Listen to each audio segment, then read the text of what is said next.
There is a moment, one single, shattering moment, when a man destroys the only thing that ever truly saved him, and he does it with a smile on his face while the whole world watches.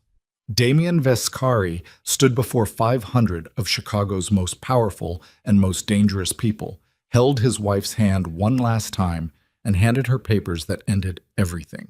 She didn't scream. She didn't beg. She just looked at him like she already knew the world was made of people who leave. What Damien didn't know, what no one knew, was that the woman he had just broken was already carrying his son. If this story hits you somewhere deep, hit that like button right now. Drop a comment with the city you're watching from. I want to see how far this story has traveled. Now stay with me until the very last second, because nothing about this ends the way you think it will.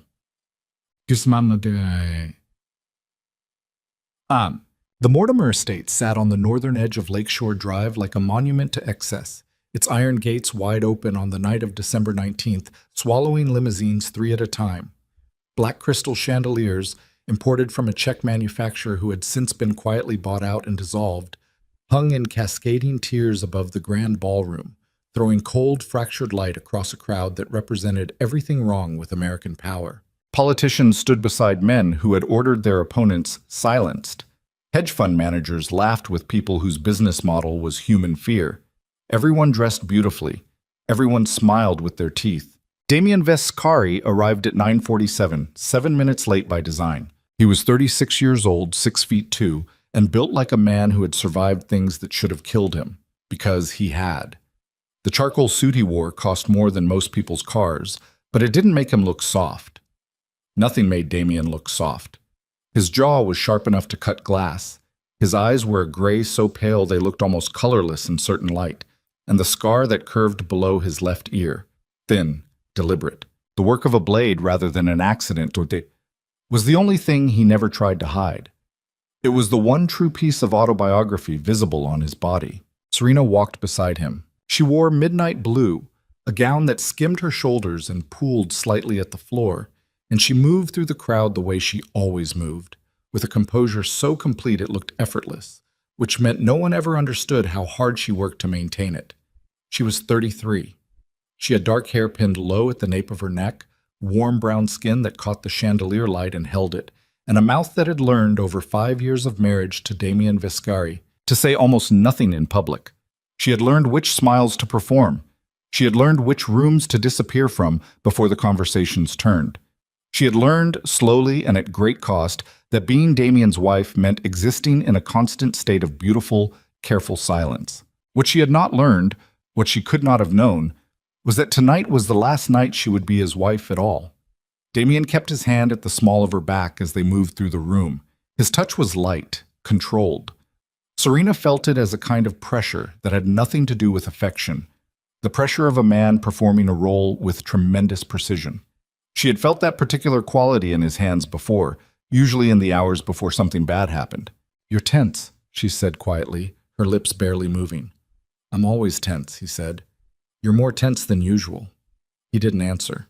3 men intercepted them near the bar, Mafia Council representatives, though no one in the room would have used that phrase out loud. Aldo Ferrante, 61, who ran the South Side with a combination of old-world etiquette and breathtaking cruelty.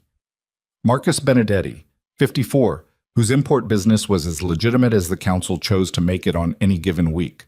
And Giancarlo Voss, 72, the oldest and most respected of the 3, whose opinion carried the kind of weight that ended careers and began graves. They greeted Damien the way powerful men greet each other, with warmth that was entirely theater. Serena stood beside her husband, smiled at the right moments, and noted that none of the 3 men looked at her tonight the way they usually did. Usually there was assessment in their eyes, the faint, constant evaluation of a woman attached to someone important, sizing up her usefulness, her control, her loyalty. Tonight there was something else, something that read as pity, almost. Or worse, relief. She filed it away. Damien moved through the evening like a chess player executing an endgame he had mapped out weeks in advance. He drank a single glass of scotch and didn't finish it. He shook exactly the right hands. He laughed at exactly the right moments. He kept Serena close but not intimate, close enough that abandoning her would read as sudden, which was, she would understand much later, entirely the point. At 11:15, the orchestra took a break. The crowd shifted. Waitstaff moved through with champagne. In the brief lull, Damien leaned close to his wife, close enough that she could smell the cedar and cold air smell that had lived in his jackets for as long as she'd known him, and said very quietly, "I need you to stay calm." She turned to look at him. His eyes were on the room. "Damien, whatever happens," he said, "stay calm. Don't touch me. Don't reach for me." The cold that moved through her had nothing to do with the temperature. "What are you about to do?" He finally looked at her then. For just a second, less than a second, something crossed his face that wasn't the mask. Something that looked almost like grief. Then it was gone. And Damien Viscari, Chicago's most feared man, was just the mask again. And the mask didn't feel anything. "Something I should have done differently," he said. He stepped away from her. He walked to the center of the room. The conversations around them began to quiet, not because anyone called for attention, but because of the specific gravity that Damien projected when he wanted a room to listen. Something cellular, something that moved through the air before the sound did, making people stop mid-sentence and turn without understanding why. Within 40 seconds, 500 people were watching him. Damien reached into the interior pocket of his jacket. He produced a folded envelope. "I have an announcement to make," he said. His voice carried without effort, without a microphone, filling the room from one end to the other. "One I want to make in the presence of everyone who matters to this city and to this family." Serena couldn't move. She stood 10 feet from him, and she couldn't move because some part of her body understood what was happening before her mind caught up. Her hands had gone cold. The champagne flute she was holding, she wasn't sure when she'd taken it, felt like it weighed 40 pounds. "My marriage to Serena Belmont," Damien said, "is ended, effective tonight." The room went completely still. Not theater still. Not polite quiet. Still in the way that rooms go still when something irrevocable has just happened in front of witnesses. Damien crossed the space between them. He held out the envelope. Inside it, Serena would find papers she had never seen before, drawn up by attorneys she had never met, signed by her husband weeks ago in an office she had never entered. All she had to do was add her signature. She looked at the envelope. She looked at his face. His expression was stone. Controlled, deliberate, devoid of the thing that had crossed it seconds ago. If the grief had been there, if she hadn't imagined it, it was gone now, buried so deep that no excavation she could manage in the next 30 seconds would reach it. "Serena," he said, and his voice was as quiet and as even as if he were asking her to pass the salt. Her hands were shaking. She didn't want them to. She willed them to stop, and they didn't, because a body being betrayed in front of 500 people doesn't respond to willpower the way it should. She took the envelope. She didn't open it. Her eyes stayed on his face, looking for something, looking for the seam in the mask, the fracture, the place where Damien Viscari ended and the man she had married began. She didn't find it. A pen appeared. Aldo Ferrante materialized at her elbow with a pen, which told her something important about how much of this had been arranged without her. And Serena looked down at the paper in her hands, and her handwriting, when she signed, was completely steady. She had always been better at composure than she got credit for. It had simply never cost her this much before. She handed the paper back to Damien. She did not touch him. She turned around and she walked to the exit, and she kept walking, and the crowd parted for her in the particular way that crowds part for women who are refusing, with everything they have, to fall apart in public. No one followed her. Outside, the December night had turned brutal. The wind off the lake had teeth in it, cutting through the elegant fabric of her gown like the fabric was nothing. Snow had begun to fall sometime in the last hour. Not the gentle kind, not the postcard kind, but the kind that came in sideways and stole visibility in under 3 minutes. The valet stand was empty. She hadn't called for a car. She hadn't thought past the door. She stood on the stone steps of the Mortimer estate with divorce papers in her hand and a Chicago winter coming at her full force, and tried to remember how to breathe like a person who was still intact. Her phone was in her evening bag. She had 14 contacts in that phone who had known both her and Damien, and she understood, standing in the snow, that every single one of those 14 people would be watching how she handled tonight before they decided which side of the divide they landed on. That was how his world worked. She had always known that. She had simply never been on the losing side of it until now. She walked. She didn't call anyone. She walked down the long estate driveway in her gown and her heels, and the snow accumulated on her bare shoulders, and at some point the heels became impossible and she took them off, and she kept walking in her bare feet on the salted pavement, and the cold was something extraordinary, not unpleasant yet. Adrenaline does that, insulates you from sensation until the adrenaline burns out, and she walked until the gates were behind her and the street in front of her was just a Chicago street, ordinary, indifferent, blue lit by the snow glow. She stopped.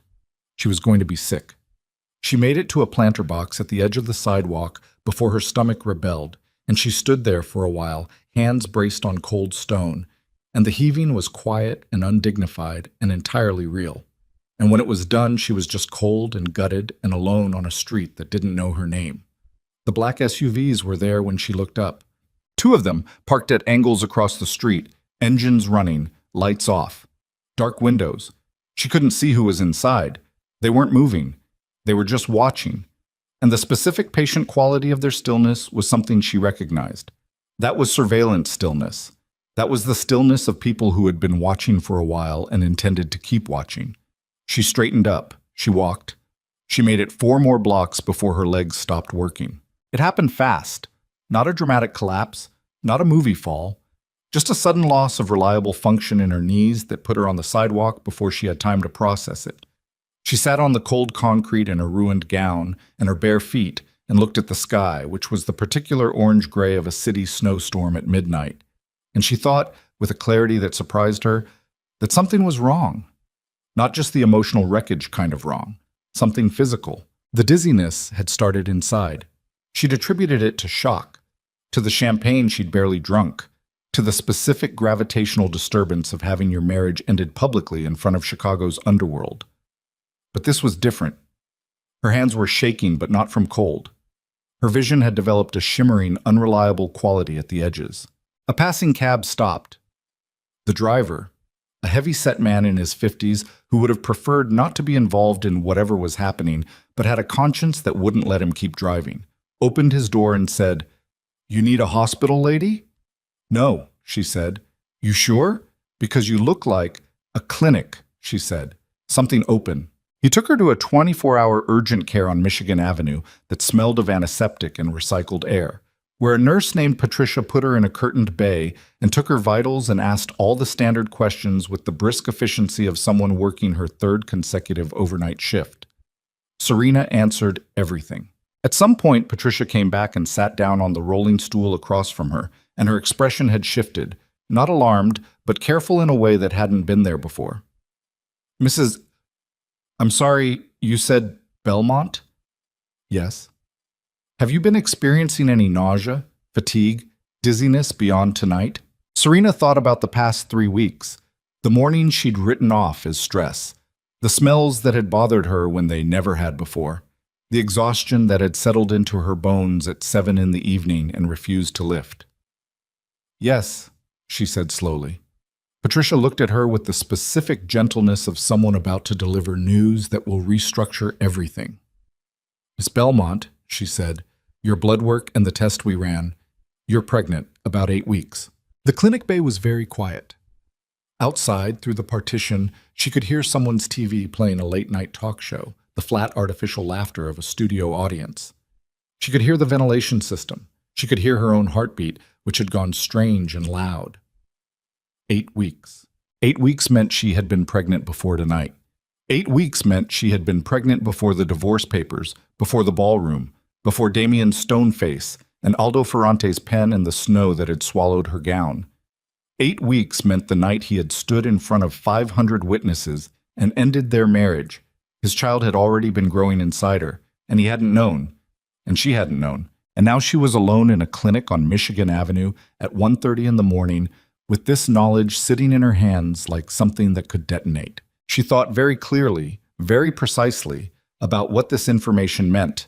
It meant the child she was carrying was heir to the Vescari bloodline. It meant that if anyone in that world found out, Aldo Ferrante, Marcus Benedetti, Giancarlo Voss, or any of the dozen other forces orbiting that empire, This baby would instantly become the most valuable and most endangered person in Chicago. It meant that Damien didn't know. It meant she had a decision to make, and she had to make it before morning. She sat in that clinic bay for a very long time. Patricia came back once, quietly, and left a glass of water. The late-night talk show turned into infomercials. At some point, the snow outside the narrow window above the sink changed angle, shifting from sideways to straight down, which meant the wind had died. Serena made her decision. She left the clinic at 2:45 in the morning with a paper bag of prenatal vitamins and a referral for an OB she would never see, and she did not go home. Home was the Vescari townhouse on Dearborn Street, where the staff knew her and where the security cameras fed to monitors that Damien's people watched and logged.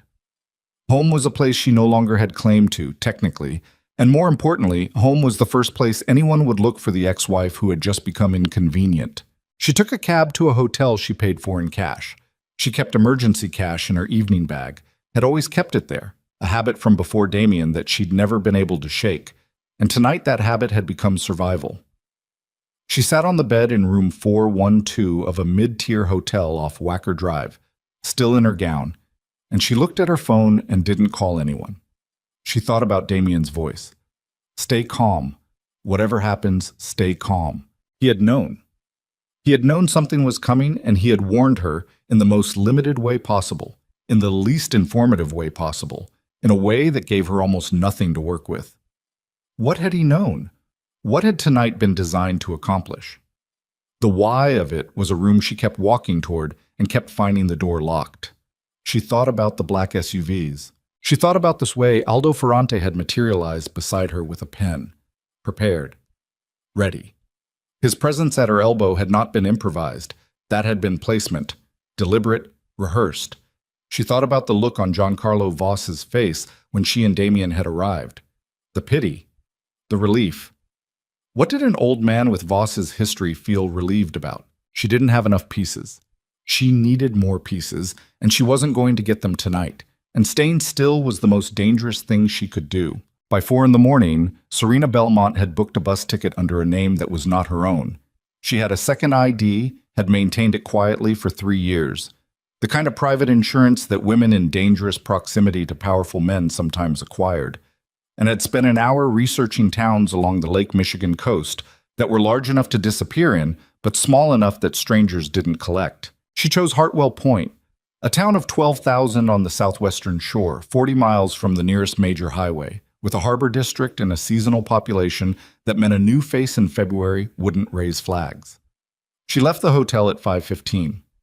She did not look back at Chicago as the bus pulled out. She put her hand flat against her stomach just once, in the dark of the bus, while the city slipped away behind her, and she thought very deliberately about what she was going to do next, and refused, with everything she had, to think about what she had left behind. In the Mortimer Estates private library, at 10 minutes past midnight, Damien Vescari stood alone with a glass of scotch.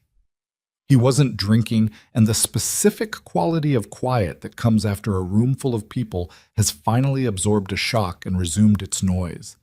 Through the heavy oak door, he could hear the party continuing. Muted now, more subdued, stripped of its earlier energy, but continuing. This was the underworld's way.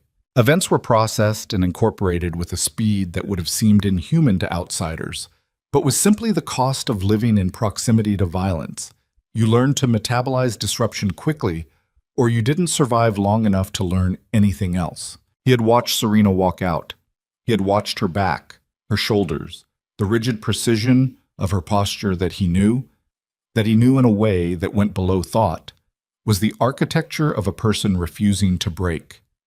He had watched her take the exit with her chin level and her heels in a perfect line, and he had kept his own face completely still and his hands completely still, and had not moved to follow her or to stop her or to explain, because he couldn't, not here, not tonight. The plan didn't allow for it. Giancarlo Voss entered the library at 12:14, closed the door behind him, and stood with his hands folded in front of him. At 72, Voss had the posture of a much younger man and the eyes of something much older, flat, patient, accustomed to very long time horizons. "It's done," Voss said. "Yes." "The council is satisfied." A pause. You understand what the next steps require. Damien looked at the glass in his hand. I understand. She has no protection now, officially. Whatever happens to her, nothing is going to happen to her, Damien said. Voss was quiet for a moment. Damien, the terms were clear. You distance yourself completely. Any contact, any surveillance, any... I heard the terms. Another pause. Longer. Colder. The Russian situation is escalating. Dragunov has been making inquiries. If he learns that your attachment to the woman is still active, it's not. The word landed clean and empty, and Voss studied him for a long moment before nodding once, slowly, and leaving the way he'd come. Damien stood alone in the library. He set the scotch down on the edge of the desk. His hands were, for just a moment, not quite steady. A small tremor, brief, quickly controlled. He looked at his hands the way a man looks at machinery that has developed an unexpected defect, with cold, analytical attention, and he held them still until they obeyed. He had done what the council required. He had made the public declaration, created the official separation, built the firewall between Serena and the bloodline that was supposed to make her invisible to the forces converging on the Viscari Empire. He had traded the marriage, had broken something real and expensive and the only thing he had ever built that wasn't constructed from damage, in order to keep her outside the crossfire. The logic was sound. He had gone over it 400 times in the 3 weeks since Voss had delivered the ultimatum. He had paced his office at 3 a.m. He had sat in his car outside their house and watched the light in the upstairs window and recalculated, looking for the alternative he'd missed, the move that protected her without destroying what they were. He had not found one. The council's message had been precise. Serena Belmont, as Damien's wife, was becoming a political problem. Her inability to produce an heir, or so they believed, was destabilizing the succession. More dangerously, Dragunov had begun expressing interest in her as leverage. As long as she wore his name, she wore a target. Remove the name, remove the target, make her ordinary, make her forgettable. It was the most efficient solution. It felt like removing a rib with bare hands. His phone vibrated. His head of security, a laconic Georgian named Torres, who had been with him for 9 years, sent a 3-word text. She's still moving. Damien stared at the message. He had arranged for discreet surveillance on Serena from the moment she'd walked out the door. Not the council's surveillance, not Voss's people, not anyone who reported to anyone but Torres directly. He understood this violated the terms he'd just agreed to. He did not care. The plan could protect her from the political machinery of the council, but Damien's particular skill, refined over 20 years in a world that killed most people before 40, was understanding that plans were the things that failed first when reality showed up. She's still moving. Torres would only send that if something was unusual. If she'd simply flagged a cab, the message would have been different.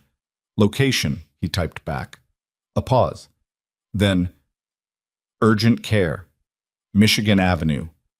His chest did something it had not done in years, a sharp contraction, the specific physical sensation of fear connecting with something he hadn't intended to still be vulnerable. He stared at the screen. Stay close, he typed. Don't make contact. Just tell me she's all right. He did not get another message for 90 minutes, during which he stood in the library of the Mortimer estate while the party died around him, while staff began the quiet machinery of cleanup, while the black crystal chandeliers dimmed overhead, and he waited. When Torres finally replied, it was a single word. Fine. And then, 60 seconds later, because Torres was not a man who elaborated without reason, she left alone, headed west toward the hotels. Damien exhaled. He left the estate at 2 a.m. and drove himself. He'd sent his driver away hours ago, back into the city, taking the lake road north of the harbor where the snow had left a thin, clean skin over the pavement that his tires cut through without sliding. He drove precisely and not fast, both hands on the wheel, the radio off, the heat running full.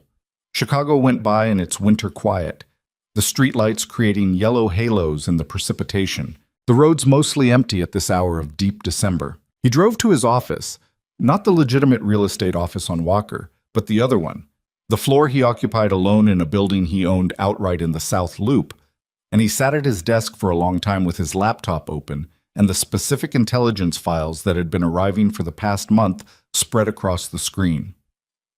Viktor Dragunov, 51 years old, born in Yekaterinburg, operating now out of 3 cities simultaneously: Chicago, Miami, and a rotating hub in Eastern Europe that changed location every 60 days. Dragunov ran the American-Russian syndicate with a precision that the American organizations had historically underestimated, a mistake that had proven costly to at least 4 families in the past 18 months. He was not crude. He was patient in the way of a man who had learned patience from people who measured time in decades rather than quarters. And he had, in the past 3 weeks, made 3 separate inquiries through channels that no civilian would ever hear about. Inquiries about Serena Belmont's schedule, her security, her vulnerabilities. Before tonight, those inquiries could have been about leverage against Damien. After tonight, if the performance had worked, if the information had circulated the way Voss intended it to, Serena was nothing. She was a discarded wife, severed from the bloodline, no political utility to anyone. That was the theory. Damien had spent 11 years in this world, and the one thing those 11 years had taught him beyond everything else was that theories about human behavior in environments defined by violence and money failed with extraordinary regularity. He pulled up Dragunov's known associates. He began building the map, connections, timelines, the pattern of resource deployment that would tell him not where Dragunov was, but where Dragunov was going. He worked until 5 in the morning. He did not find what he was looking for, which was reassurance. What he found instead, buried in a communication thread that his people had intercepted 6 days ago, and he was only now examining with the right context, was a name. A name attached to a surveillance request, a name paired with a physical description: dark hair, brown skin, approximately 5'4", last seen at the Vescari townhouse on Dearborn, and a note about biological value. Biological value. He read it twice. He sat very still. Then he called Torres, even though it was 5 in the morning, and Torres answered on the second ring because Torres had never, in 9 years, failed to answer. "Where is she now?" Damien asked. "Last we had her, she was at the hotel off Wacker, but—" A pause. The quality of that pause was wrong. "She checked out, around 5. We picked up her exit on the traffic cam. She got into something. We lost her east of the terminal." Damien's voice, when he spoke, was very quiet. "You lost her?" "Yeah. Find her." He ended the call. He sat in his office as the first gray light of a Chicago December morning began to gray the windows. And for the first time in a very long time, Damien Vescari felt the specific, nauseating sensation of a situation departing from his control with a speed he had not anticipated. Somewhere in the city, or maybe already beyond it, Serena was gone. He had the divorce papers in his desk drawer. He had Torres running dead-end searches on traffic cameras. He had Dragunov's intercepted message with the words biological value burning behind his eyes. What he did not have was the thing he needed most. He did not know what Serena had learned in that clinic at 2 in the morning. He did not know that the equation, the one he had spent 3 weeks building, the one that was supposed to keep her safe by making her ordinary and forgettable, had already collapsed. That the universe had introduced a variable none of his calculations had anticipated. That the woman he had publicly abandoned was already carrying the one thing that made her the most valuable and the most hunted person in the entire architecture of his world. He did not know any of that. He only knew she was gone. And that in 24 years of navigating a world made entirely of dangerous things, losing Serena Belmont was the first loss that made him feel like something essential had been removed from the air itself. Something that the lungs required. Something without which breathing was technically possible, but permanently wrong. He put his hands flat on the desk. He began to search. 3 months later, the first assassins found her. Hartwell Point in March was the kind of town that looked like it had stopped caring about itself sometime around 1987 and had simply never gotten around to resuming. The harbor district smelled of diesel and rotting pier wood. The storefronts along the main drag cycled between open and shuttered on a schedule that seemed to depend entirely on the owner's mood. The lake was gray and enormous and indifferent, and the wind that came off it at 6 in the morning had the particular brutality of a cold that had no destination, that was simply moving because movement was its nature. Serena had been here for 11 weeks. She was living under the name Claire Morrow, renting a room above a hardware store owned by an elderly man named Gus Petrakis, who asked no questions because he had reached an age where other people's problems genuinely no longer interested him. She paid in cash, first and last months up front.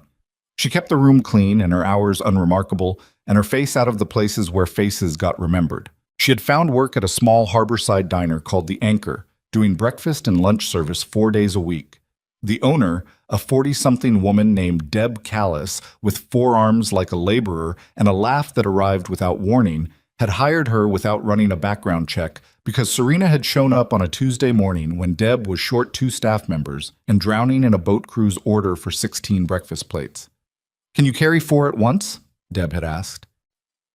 "Yes," Serena had said, which was a lie she made true within 40 minutes. She had been Claire Morrow for 11 weeks, and in that time she had reconstructed a version of a life that was small and quiet and functional. She woke at 5. She walked the harbor road before the town came alive.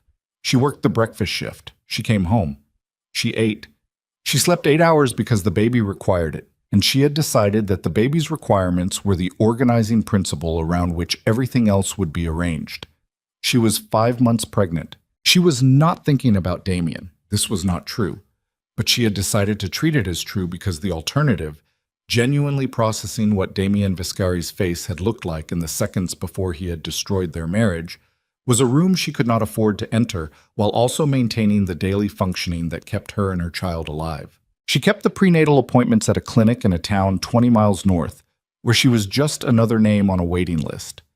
She had bought used maternity clothing at the Hartwell Point thrift shop. Practical things, dark colors, nothing that drew the eye. She had memorized 3 exit routes from her room, 2 from the diner, and the location of the nearest state police barracks, which was 17 miles east and therefore theoretically useless in an emergency, but psychologically necessary to know. She was managing. On the morning of March 14th, she was carrying plates to table 6, a family of 4, tourists from Ohio, the children bouncing with the uncontainable energy of kids who'd been in a car for 3 hours, when the bell above the diner door rang and a man walked in that she had never seen before. She would not have flagged him except for the shoes. He was dressed like a local, waterproof jacket, jeans, work boots, but the shoes were wrong. They were clean in a way that nothing stayed clean in a harbor town in March. Custom soled.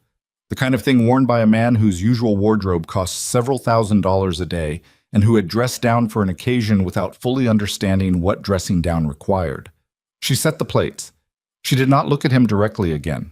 She went to the counter and poured coffee with the efficient, unhurried movement of someone who was not paying particular attention to anything, and she said quietly to Deb, who was plating an omelet 12 inches to her right, "Side door. Where does it go?" Deb looked up. She was a perceptive woman. Perceptive in the way of people who'd managed staff in a small business for 15 years and learned to read the texture of a room. She looked at Serena. She looked at the man at the window table. She looked at Serena again. "Allie," Deb said. "Allie runs to the parking lot behind the chandlery. Gates unlocked." "I need 5 minutes." "Take 10, Deb said, and moved to intercept the man's table herself. Serena went through the side door with her coat and her bag and walked down the alley at a pace that was not running, but was the fastest thing this side of running, and she turned left at the gate and came out behind the chandlery and kept moving north along the harbor road, and she was thinking very clearly, with a precision that she recognized as the specific mental state that fear produced when you had no option but to use it as fuel. She needed to know if it was one man or more. She needed to know if they had a room flagged or just her face. She needed to know if this was the council, which would mean one set of dangers, or Dragunov, which would mean something considerably worse. She ducked into the narrow gap between the chandlery and the bait shop next door and waited, watching the alley mouth. A second man came through the side door of the diner 90 seconds later. He was bigger than the first, broader through the chest, moving with the impatient efficiency of someone who expected quarry to behave in predictable ways. He was on a phone. He scanned the alley, looked left, looked right. He had close-cut dark hair and the kind of jaw that suggested Eastern European genetics, and his jacket was better than the first man's, and something about the way he moved, the weight distribution, the speed with which he covered ground, made it clear that he was not here to talk. Dragunov. The word arrived in her mind with terrible certainty. She had known this was coming. She had known from the night in the clinic that the question was not whether she would be found, but when. She had bought herself 11 weeks, which was either excellent or not nearly enough, depending entirely on what happened in the next 5 minutes. She moved in the opposite direction. Behind the bait shop, there was a strip of waterfront access, a narrow path between the building and the seawall. And she took it, moving quickly, one hand pressed against the cold stone of the bait shop wall for balance, because the path was slick with spray, and she was 5 months pregnant and a fall was categorically not an option. She emerged at the north end of the harbor, near the commercial fishing slips, where 3 boats were running engines in preparation for a morning departure, and the noise was loud enough to cover most things. Her phone was in her coat pocket. She had one number in it that she had told herself every single day for 11 weeks that she would not call. She stood between the fishing slips and the seawall with the lake wind hitting her full in the face and the 2 Russian operatives working the harbor behind her and her unborn son doing the thing he had started doing last week. Small, precise movements, not kicks yet, more like the determined repositioning of a person getting comfortable in a space they intended to occupy. And she looked at the phone in her hand. She called Torres. He answered on the first ring. "I need him," she said. No preamble, no identification. If Torres was still running Damien's security, he knew her voice. A pause, 3 seconds, maybe 4. And then Torres said, "Where?" "Hartwell Point, the harbor. I've got at least 2, maybe more, and they're moving fast." "How long can you stay ahead?" She looked at the boats. The largest was a commercial trawler, 60 feet, running engine, captain visible in the wheelhouse. "Maybe 20 minutes if I stay in crowds." 15, Torres said. "Can you get to somewhere elevated with a visual on the main approach road?" "Yes." "Do that. Don't engage. Don't run.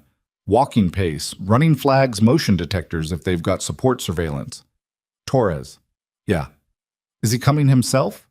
Another pause, longer. "He's been looking for you for 11 weeks, Torres said. "What do you think?" She ended the call. She put the phone back in her pocket and took 3 slow breaths and walked, at a pace that was entirely unremarkable, toward the lighthouse access stairs at the north end of the harbor promontory. Well, the SUV convoy came in from the South Road at 43 minutes after her call. She watched from the lighthouse platform, not the top, the midway observation deck, which gave her sight lines without exposure, as 3 black vehicles moved through the harbor district with the particular speed of people who had been given a location and were arriving with intent. They came in clean, no sirens, no theater, just fast and direct. The first SUV stopped at the diner. 2 men got out, not Torres's people, the other kind, the kind who had been in the alley. Then the second SUV came around the south end of the harbor road and intercepted them. What happened next was brief and extremely violent, and over in approximately 90 seconds.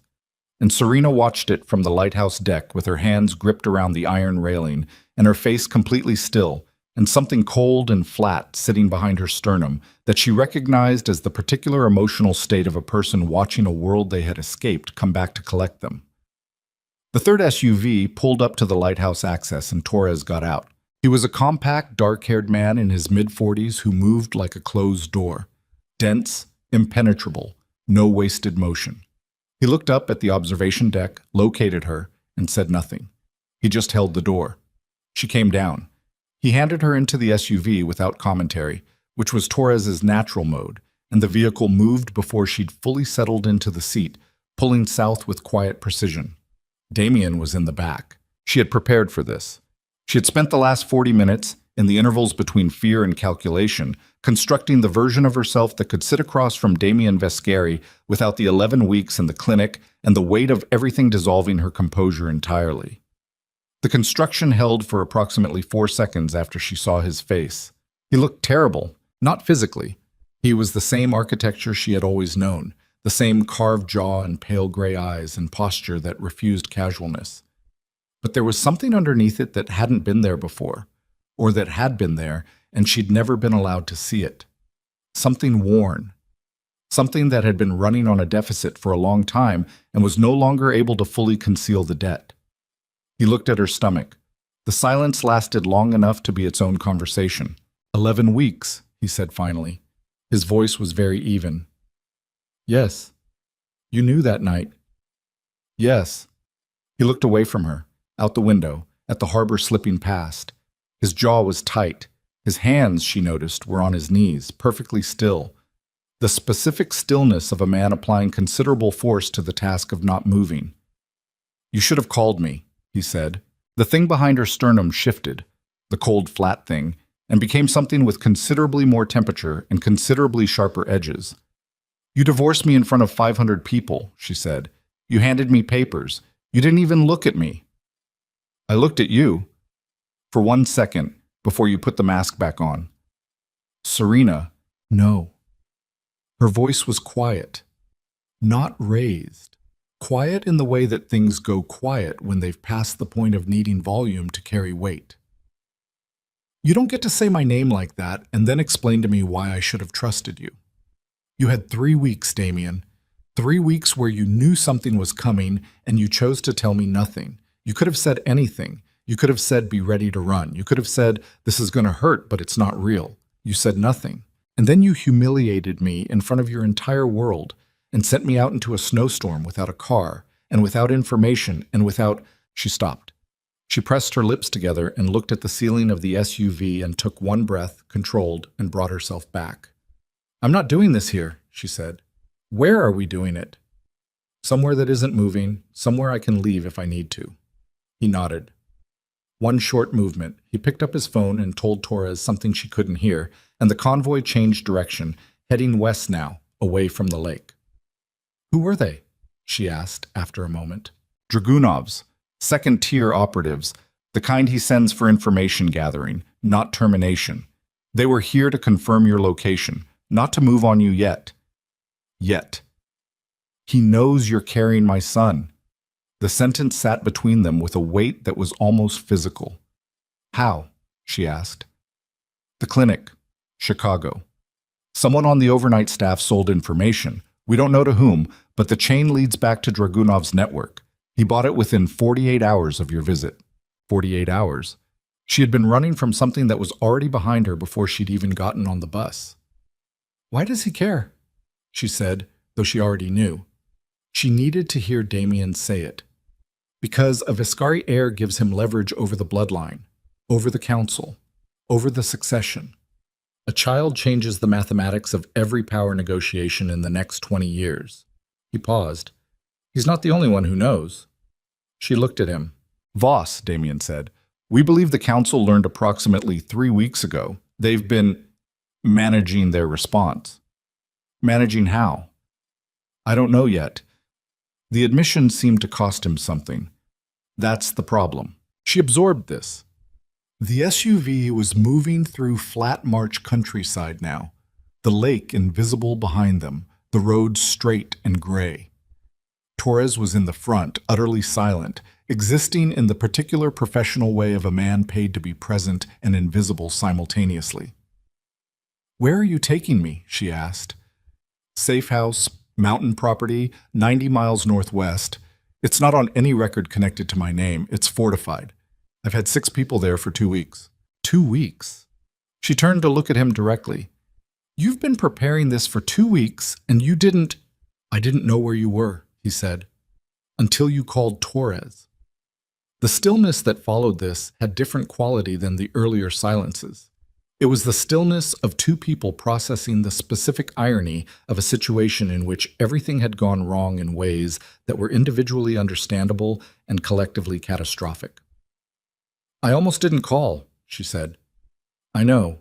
If there had been more time, you wouldn't have. I know that too." She looked at him for a long moment.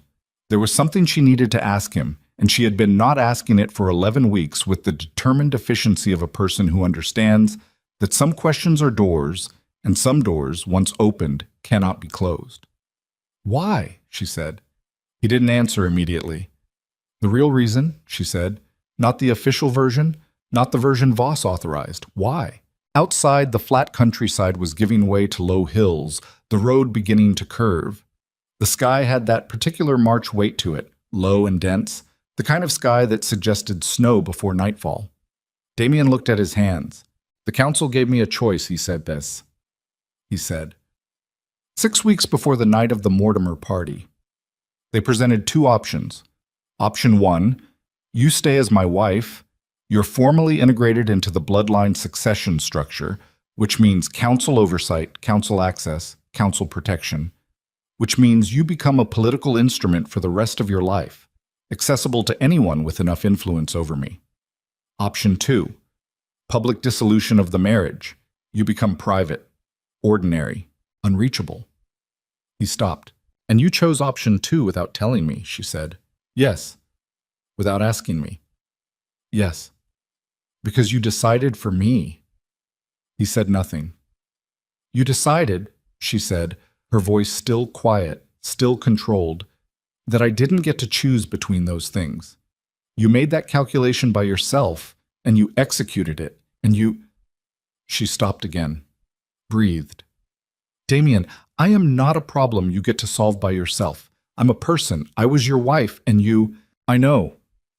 His voice came out rougher than usual, fractured at the edge in a way she hadn't heard before. I know what I did. Do you? I've had 11 weeks to understand it. That's not... She pressed her hands flat against her thighs. That's not the same thing as understanding it. Knowing you did something wrong isn't the same as understanding why you thought you had the right. He looked at her then, and the thing she saw in his face, the thing that appeared in the brief, unguarded second before he could reassemble the control, was something she had seen only twice in 5 years of marriage. Something raw and structural, damage that went down to the foundation. Something that had been there long before she had known him. He looked away. We're 20 minutes out, he said. She turned and looked at the road ahead. The safe house, when they reached it, was a converted hunting lodge set back 200 meters from a gravel access road in a fold of the low mountains, surrounded by pine on 3 sides, and an open approach from the south that gave anyone inside a clear view of anyone arriving. It was not beautiful. It was built to the specifications of defensibility rather than comfort. Reinforced windows, heavy doors, generator housed in a separate structure. The 6 people Torres had mentioned were visible as they pulled in, 2 at the perimeter, 1 on the roof access, 2 more inside the main door, and a 6th whose position Serena couldn't immediately locate, which meant the 6th was intentionally hidden, which was the point. She got out of the SUV. The March Mountain air hit her differently than the harbor air, colder, thinner, carrying pine resin and the particular clarity of elevation. She stood for a moment in the gravel drive and looked at the structure and looked at the mountains behind it and let herself feel, briefly, the specific quality of being trapped between dangers that were arriving from multiple directions simultaneously. Then she went inside. The lodge had been converted with efficiency rather than warmth. Cots, a functional kitchen, monitoring equipment along one wall where 2 people were tracking feeds from what appeared to be a dozen external cameras. There were weapons she didn't examine closely. There was food. There was heat. There was on the kitchen table a folder. She looked at it. Then she looked at Damien. What's in it? She asked. Intercepted communication, Dragunov's network, this week. She opened the folder. She read for 4 minutes, standing at the kitchen table in her Harbortown coat with the mountain cold still on her skin. When she finished, she set the folder back down and stood very still. This isn't just Dragunov, she said. No. These names. She touched the top page.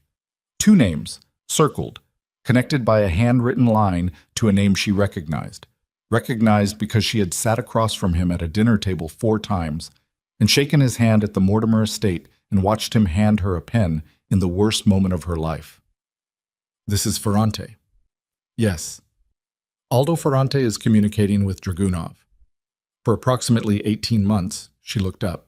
The council isn't protecting you. They're positioned on both sides of the game, Damien said. Yes. The divorce wasn't just to protect you from Dragunov. Someone in the council wanted you gone because they're working with him. The political instrument argument was real, but it was also cover for something else. He moved to the table, stood across from her. Someone set this up, Serena. The succession crisis, the pressure on the marriage, the Dragunov intelligence that's been flowing in both directions. This was designed, and I don't yet know how far back it goes. She looked at him across the table.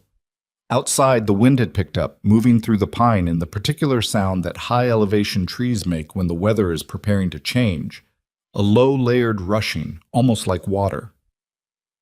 You knew some of this when you divorced me, she said. I knew less.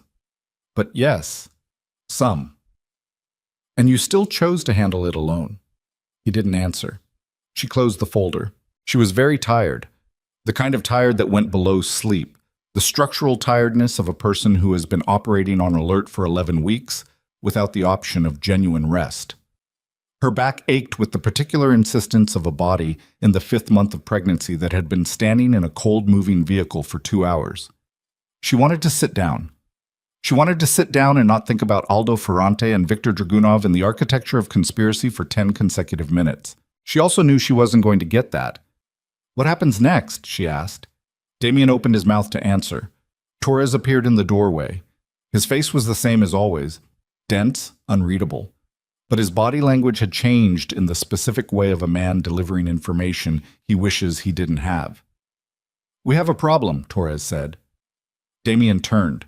30 minutes ago," Torres said, "Ricardo Vescari made contact. He's requesting an emergency meeting." A pause. "He says it's about your mother." The silence that followed was of a different order entirely. Damien's face went through something that Serena, in 5 years, had never once seen it do. "My mother," Damien said, and his voice was barely audible, "has been dead for 22 years. Torres said nothing.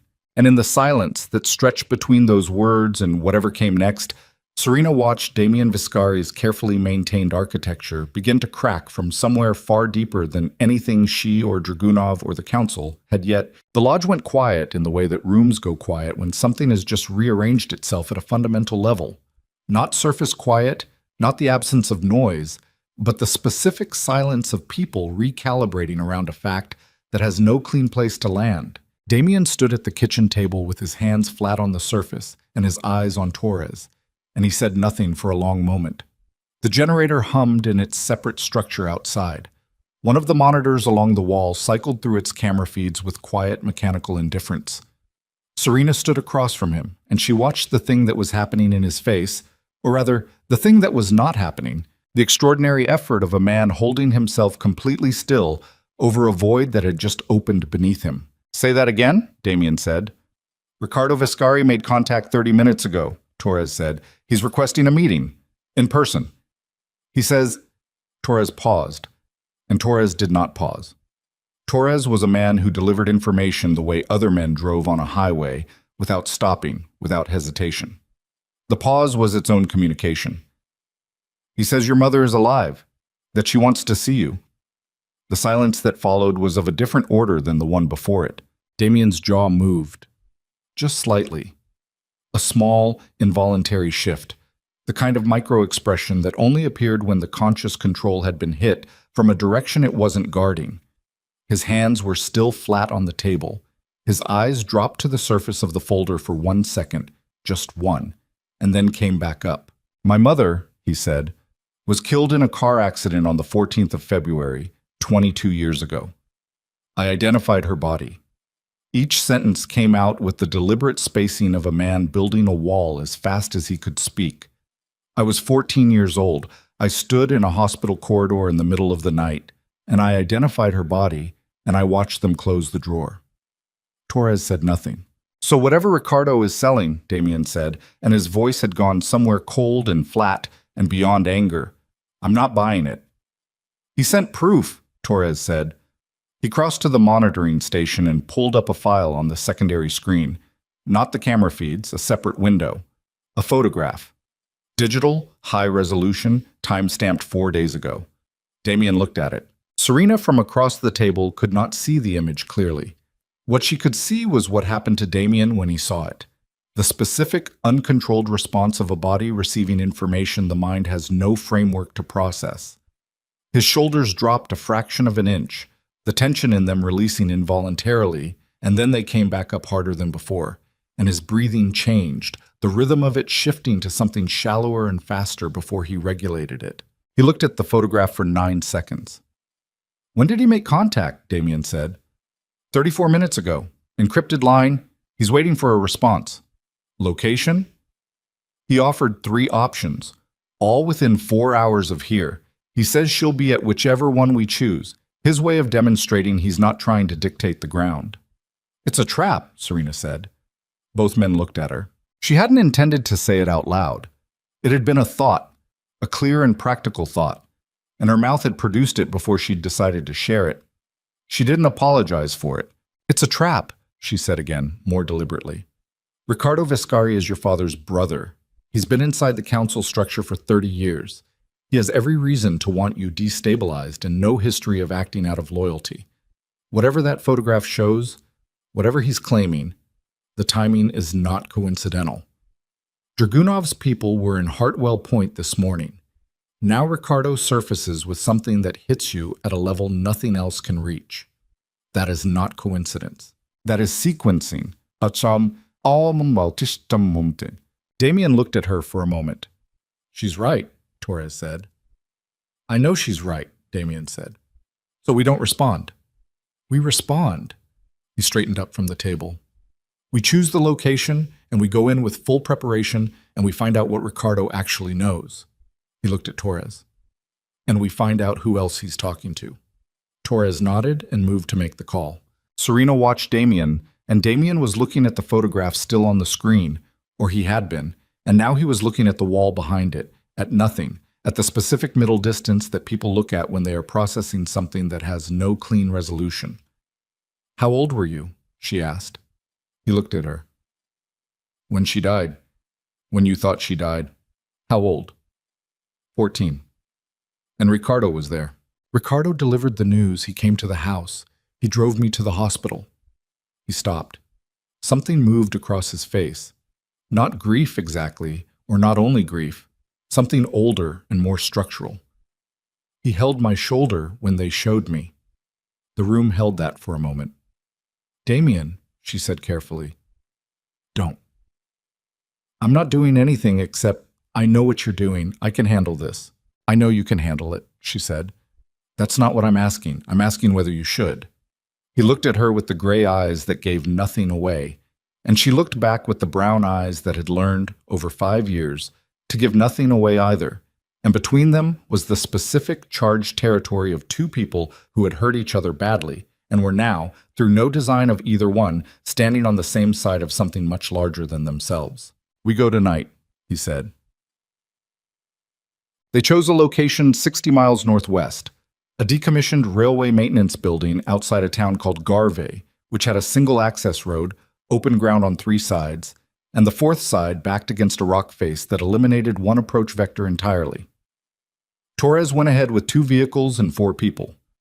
Damien went in the 3rd vehicle with Serena and 2 others, and the drive took just under 2 hours through mountain dark, the road empty, the sky having delivered its promised snow. Not heavy, just a thin moving veil of it that the headlights turned to static. Serena had not been consulted about whether she was coming.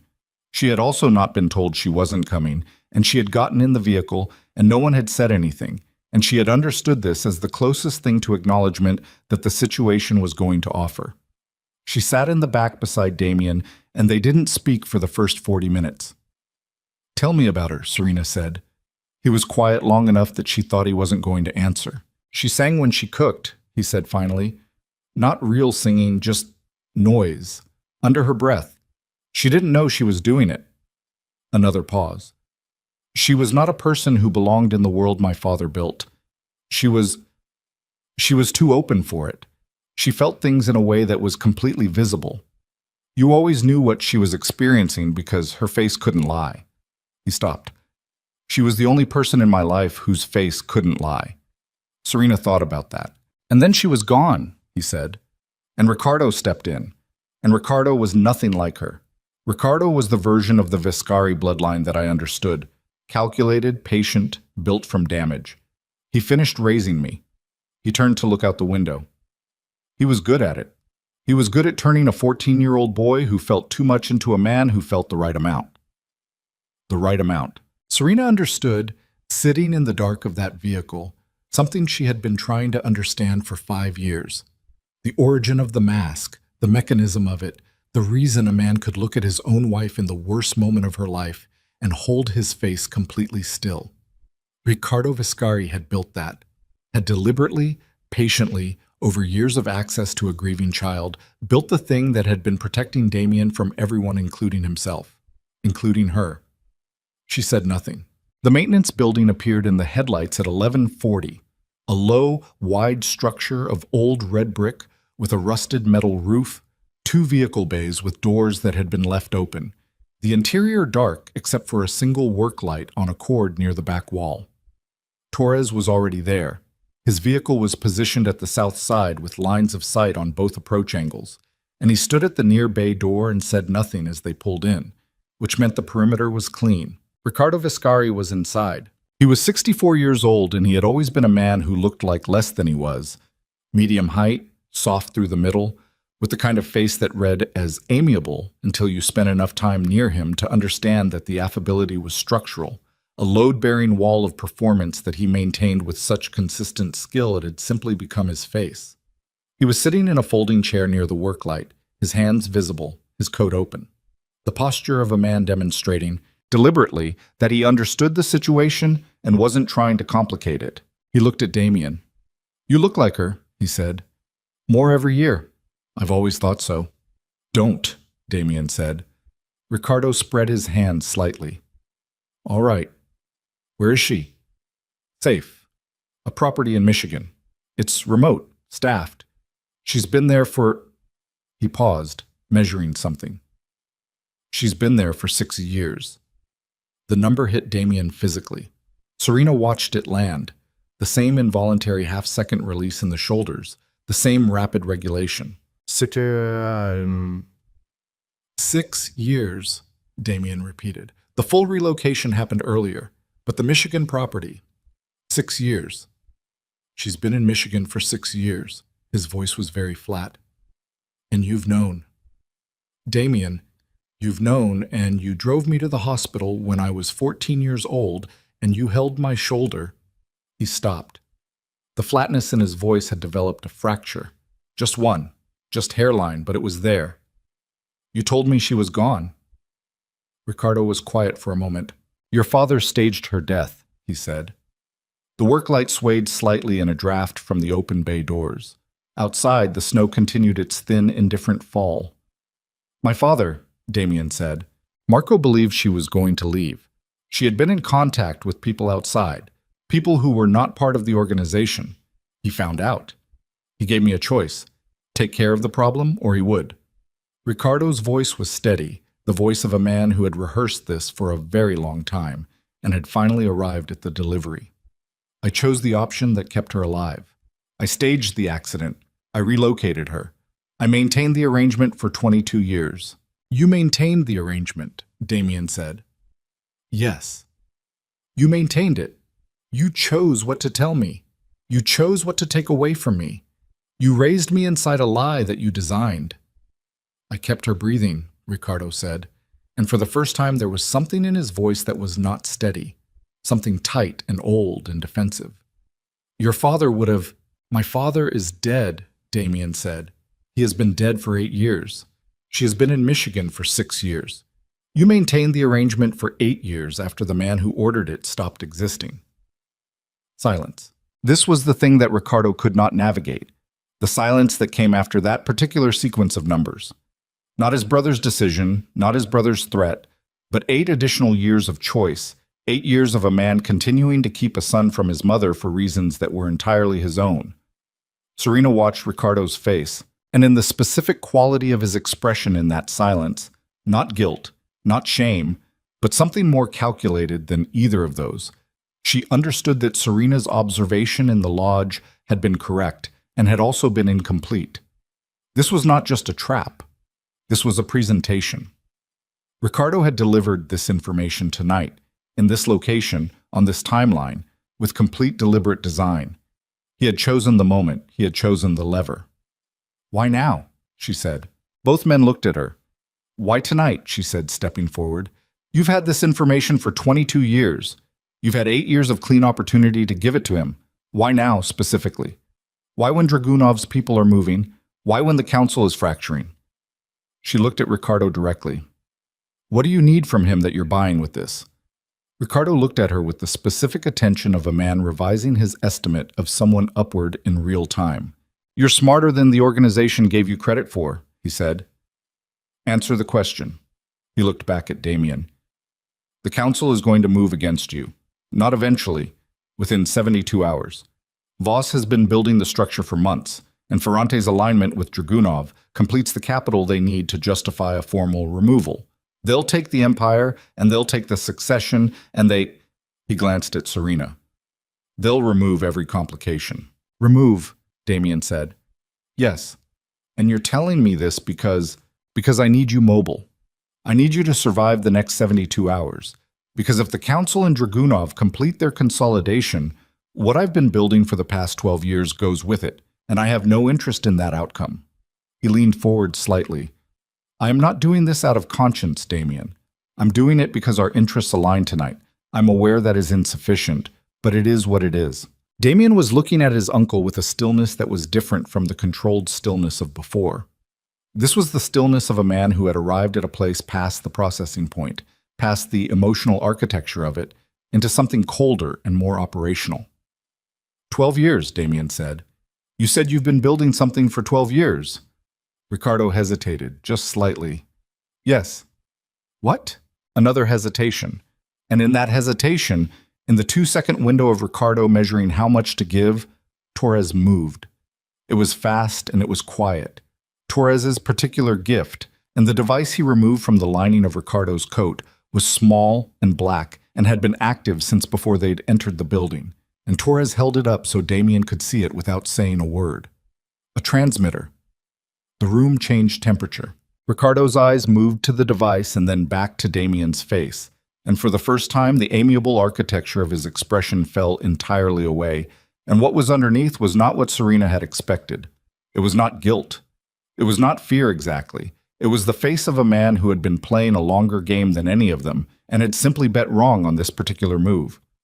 Who's receiving? Damien said. Ricardo said nothing. Who's receiving the signal? Damien said again, and his voice had crossed into somewhere that Serena, in 5 years, had never heard it go. A register below calm, below control, where the temperature was absolute and the only thing moving was the calculation. And then the first explosion hit the north wall. The work light went out. The brick on the north face buckled inward in a spray of dust and fragmenting material, and the sound was enormous and contained simultaneously the specific acoustic quality of a detonation inside an enclosed space. And Serena was moving before she had consciously decided to move. Not toward the exit, which was the instinctive direction, but away from the wall, away from the bay doors which would be covered, toward the interior, toward the structural pillar 3 meters to her left, which was the heaviest fixed mass in her immediate sightline. She hit the pillar and pressed her back against it and put her hands over her stomach, both hands, an instinct so complete it bypassed thought entirely. The bay doors came open. Not the way bay doors open when someone operates them. The other way, the catastrophic way, torn from their runners by the vehicle that came through them at speed, a heavy black truck that stopped 12 feet inside the building and disgorged 4 people before the echoes of the wall detonation had fully died. Torres was already returning fire. The work light was gone, but there was enough ambient light from the vehicle's headlights and the flashes of gunfire to see in terrible broken frames. Torres behind the far support pillar, one of Damien's men down near the chair where Ricardo had been sitting, Ricardo himself invisible, gone, as if the explosion had been timed specifically to provide him a window of exit. Damien was beside her. She didn't know when he'd crossed the space. He was simply there, his body between her and the bay doors, his hand on her arm, not gripping, placed, deliberate, the specific pressure of someone establishing a reference point in chaos rather than controlling a person. Service exit, he said against her ear. 12 meters. Left side. Go. What about... Torres has it. Go. She went. The service exit was a single metal door set into the back wall, and she hit it at speed and it opened, and the cold came in full force, and she was outside in the snow with Damien right behind her, and the sounds of the firefight inside the building coming through the brick in a muffled, horrible frequency. They ran. The rock face was 20 meters behind the building, and they ran toward it because it was the one direction that couldn't be covered from the vehicle approach. And the snow was thin enough that footing was possible, but Serena was 7 months pregnant and running in the mountain dark over uneven ground. And at the 15-meter mark, her right foot found a seam in the rock surface that wasn't visible, and she went down hard. Not a fall, not fully. She caught herself on both hands and one knee, and the impact sent a shock through her that made her breath leave her body in a single involuntary sound. Damien had her upright before she'd fully processed hitting the ground. Both hands, not one, and for 1 second, less than a second, his face was 6 inches from hers and it was completely unmasked, stripped of every layer of control by what he had seen in that moment of her going down. And what was in his face was terror. Not the operational calculation of a man managing threats. Raw, undisguised terror for a specific person. It lasted less than a second. Then his hands shifted to support her properly, and he was moving again, and she was moving with him, and they reached the rock face and pressed into the shadow of an outcropping as 2 figures came around the south corner of the building at a run. Damien fired twice. The figures stopped. The silence that followed lasted approximately 4 seconds before Torres's voice came over the earpiece. Damien was wearing one she hadn't noticed, and said something that made Damien's jaw tighten in a way she had learned, in 5 years, meant the information was bad. He listened. He looked at her. "The safe house," he said. "They hid it while we were here." She understood immediately. "They split us off. They got Ricardo to pull you out here, and then, our people there are gone." His voice was absolutely flat. "And Ricardo knew the location." He looked at her, and the look was the one she had been most afraid of since the night in Hartwell Point. Not the mask, not the cold operational face, but the one underneath both of those, the one that appeared when Damien Vescari ran out of available moves and had to stand in the space that left. Every piece of intelligence we were working from, the files, the communication intercepts, the structural analysis of Dragunov's network, it was all at the safe house. "It's gone," she said. "Yes." She leaned against the rock face and felt the cold of it through her coat, and breathed and felt her son move inside her, the small, precise movement she had come to recognize as his particular restlessness, the assertion of presence that seemed to intensify when she was still. "Ricardo built the last 12 years around getting you here," she said, "and the council is moving in 72 hours, and Dragunov has your intelligence. And the only person in this situation who knows the full picture from both sides is the man who just walked out of that building." Damien said nothing. "Everything you planned," she said quietly, "is gone. Everything you prepared, the safe house, the files, the operational structure, it's all gone. They designed it to be gone." "Yes." "So what do we have?" He was quiet for a long moment, and the snow continued its thin fall. And somewhere inside the maintenance building, Torres was moving through the aftermath, and the mountain dark held everything in its particular indifferent patience. "We have each other," Damien said. And then, because he was Damien Vescari, an honesty of this kind cost him more than other people understood, which I have spent 5 years treating as insufficient. She looked at him. "I know," she said. "I know you have." The sound of a helicopter reached them then, still distant, still on the wrong side of audible, but moving toward them with the specific determined frequency of a machine that knew. The helicopter came in low over the rock face, and Torres brought it down in the open ground south of the maintenance building with the kind of precision that required either exceptional skill or the specific motivation of a man who understood that imprecision tonight meant death. The rotor wash hit Serena and Damien where they stood against the outcropping, and the snow came sideways and sharp. And she pressed into Damien's side without deciding to, and he put his arm around her without deciding to, and they ran. Inside the helicopter, it was loud and cold, and Torres flew northeast without explaining where he was going, which meant he had already decided and Damien already knew. And Serena sat in the rear seat with her hands flat on her knees and watched the mountain dark rush past below them, and breathed with the deliberate regularity of a person keeping themselves functional by mechanical means. 22 minutes.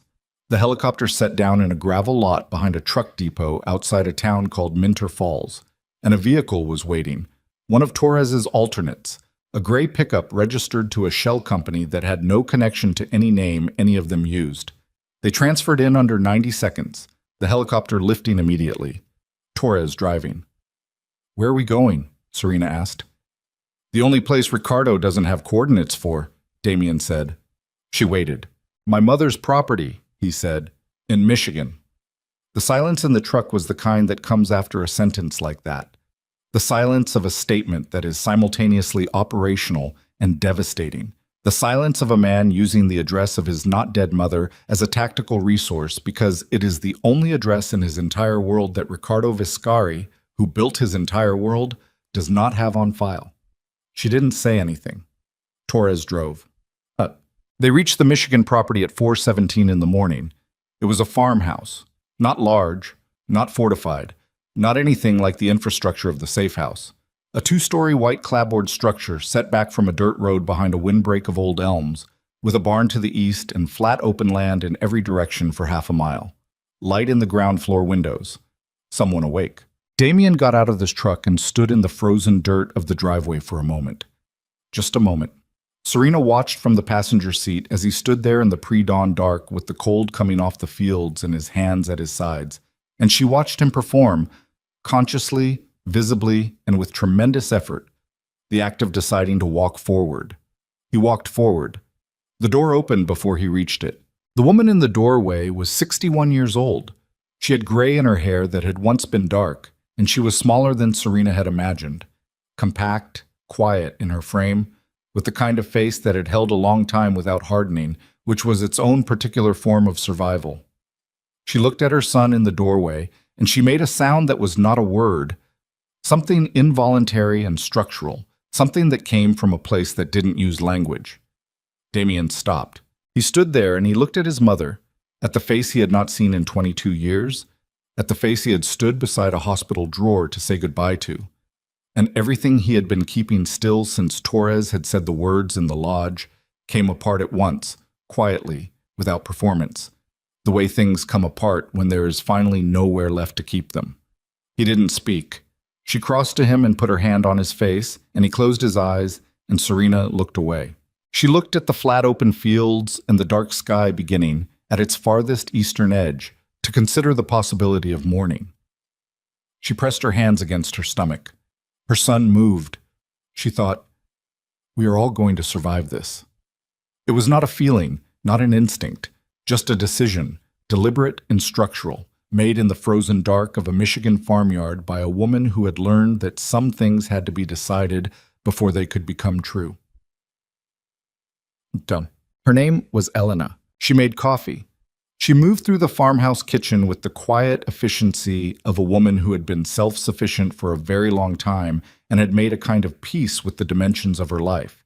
And she spoke to Damien in a voice that was careful and not careful simultaneously, careful with the facts, with the sequence, with the 22 years of explanation that had to be compressed into a pre-dawn hour before the world arrived, uncaring about the emotion of it, about the way her hand shook slightly when she set the cups down. She told him what she knew about Riccardo. She knew considerably more than Damien had expected, which told Serena that Elena Viscari was not simply a woman who had been relocated and isolated. She had spent 22 years paying attention. Riccardo's arrangement with Dragunov goes back 14 years, Elena said. Not 12. He lied to you about that. It started when your father was still alive, which means your father may have known, or Riccardo was already moving against the bloodline while Marco was still running it. She wrapped both hands around her cup. The council fracture is not accidental. Riccardo has been seeding it for 8 years. Ferrante's alignment with Dragunov is Riccardo's structure. He built that relationship. He was positioning for control of the succession, Damien said. He was positioning for control of everything. The Viscari name, the council seat, the alliance with the Russian network. Your divorce was not just the council's decision. Riccardo pushed it. He fed information to Voss about Serena's alleged political liability. He manufactured the pressure. She looked across the table at Serena. I'm sorry, for my part in what that night cost you. Serena met her eyes. You had no part in it. I knew Riccardo's nature and I said nothing, for years, because saying something required surfacing, and surfacing required... She stopped. It required a cost I kept deciding I couldn't pay, until tonight. She looked at her son. He made a mistake, using me as the lever. He thought it would break your concentration. He miscalculated what you'd do with the information. He thought I'd spend time on it, Damien said. Yes. He doesn't understand that the time was already spent. 22 years ago. His voice was entirely even. What do you know about his position right now? Tonight? Elena looked at him for a moment, at the specific quality of her son, at the machinery of the man Ricardo had built from the boy she'd left behind. And something in her expression acknowledged a complexity that had no clean resolution and would not, and then she moved past it. He has a primary operational location, she said. He's had it for 6 years, a converted industrial property outside Garfield, 12 miles from the Illinois border. That's where the council meeting is happening. Voss, Ferrante, the others. They're convening there in... She checked the clock on the wall. 14 hours. Damien looked at Torres. Torres was already on his phone.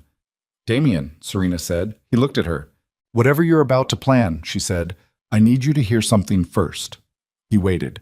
Ricardo built you, she said. You said it yourself. He took a 14-year-old boy and he built the man you became. He built the mask and the control and the calculation, which means he knows exactly how you think and exactly how you move and exactly what you'll do when you've run out of alternatives. She held his gaze. If you walk into that council meeting the way you've always walked into rooms, alone, with a plan you made by yourself, trusting nothing, he wins. Because that's the man he designed. The kitchen was quiet. Then what do I do? Damien said, and the question came out stripped of every defense, bare in a way that cost him visibly. You do it differently, she said. You do it the way he never prepared for. You walk in with everything visible, and you trust the people beside you, and you let it be messy and uncertain and real. She paused. You do it like a person instead of an operation. He looked at her for a long time. Outside, the sky had begun its early concession to morning, a thin gray light arriving at the tree line, tentative, the kind of light that committed to nothing yet. All right, he said. They moved at 2 in the afternoon. Torres had spent the morning building what he could from the resources available. 4 people reached through channels that bypassed every compromised line, equipment acquired from a contact in Detroit who owed favors and didn't ask questions, a vehicle configuration that prioritized speed over armor because armor was heavy and the Garfield property was going to require fast entry and faster exit. Elena had maps, physical maps, hand-drawn over years of information gathering, the kind of documentation that existed only on paper because paper left no signal. She laid them on the kitchen table and walked Damien through the property's layout with the specific, precise recall of a woman who had spent a long time with nothing to do but remember. Serena sat at the table throughout. No one told her to. No one told her not to. At one point, Torres had started to say something. She had seen it in his posture, the slight orientation of his body toward Damien that preceded a private communication. And Damien had looked at him, and Torres had stopped and said nothing, and that was the entirety of the conversation about whether Serena was coming. She was coming, not to the interior. She understood that without being told. But she was not staying in the Michigan farmhouse alone, and Damien understood that, and Torres accepted it, and Elena looked at her with the expression of a woman recognizing something in someone else that she had once recognized in herself. The drive to Garfield took 3 hours and 20 minutes. They came in from the northwest, approaching the industrial property from the direction least likely to be actively covered, a former rail spur that ran along the back fence line, overgrown, the gravel long since reclaimed by freeze-thaw cycles into something between pavement and field. Torres stopped the vehicle 400 meters from the fence. Council vehicles are already there, he said, reading from a text. At least 6. Ricardo's people on the perimeter. We count 4 external, probably more internal. Voss? Damien asked. Confirmed inside. Ferrante. Yes. Damien looked at the property ahead. The industrial outline of it visible above the scrubby tree line, a converted warehouse structure with a newer office addition on the south face, light in the upper windows despite the afternoon hour. He looked at it the way he looked at everything when the decision had already been made, and all that remained was execution. He turned to Serena. Stay at the vehicle, he said. Torres's man Marcus stays with you. If anything comes... I know, she said. He looked at her for a moment. In the flat gray light of the afternoon, he looked exhausted in a way that had nothing to do with sleep. The exhaustion of a man who had been running a deficit for 22 years and was finally, tonight, going to settle the account one way or another. She put her hand against his jaw.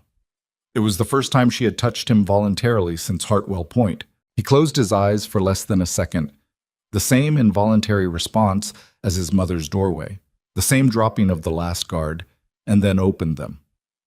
"Come back," she said. He didn't answer.